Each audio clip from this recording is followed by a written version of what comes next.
அளவற்ற அருளால் நிரட்ட அன்புமா அல்லாஹ்வின் திருநாமத்தால் ஆரம்பிக்கிறேன். யூதர்கள்,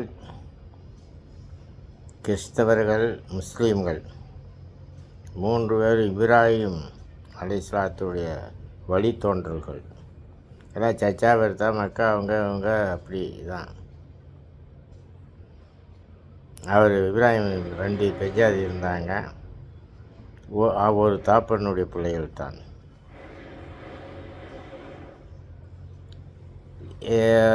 யூதர்கள் என்ன, கடவுள் கொடுத்த வேதத்தை அவர்கள் மாற்றி விட்டார்கள்.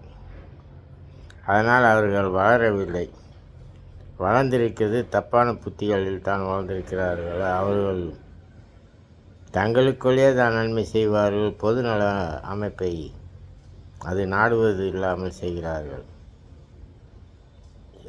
ஆயுதமாக இருக்கட்டும், பொருளாதாரமாக இருக்கட்டும், இன ஒழிப்பு. அதே மாதிரி கிறிஸ்தவர்கள் பழைய வேதம் இருந்ததை அதை காலத்து பவுல் என்ற ஒரு காலத்துக்கு ஏற்றவாறு திருத்தி 2வது வேதத்தை கொடுக்கிறோம்.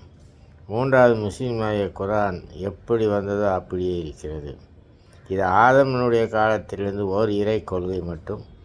இதை 1,24,000 தூதர்கள் வந்தார். கடைசி தூதர் நபிகள் நாயகம். கடைசி சட்டம் எதுவோ அது தான் கைப்பிடிக்க வேண்டும்.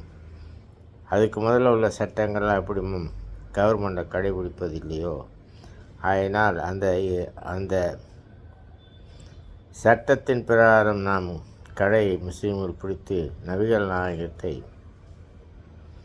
அவர் செயல்முறை காட்டி அவர் செயல்படுத்த சொன்னால் தொழுவது எப்படி, மனிதன் வாழ்க்கை நடந்து கொள்வது எப்படி, இதெல்லாம் அதன் பிரகாரம் நடந்தால்தான் நான் ஒரு இஸ்லாமியர்களாக இறைவனுக்கு உண்மையானவாகவும்.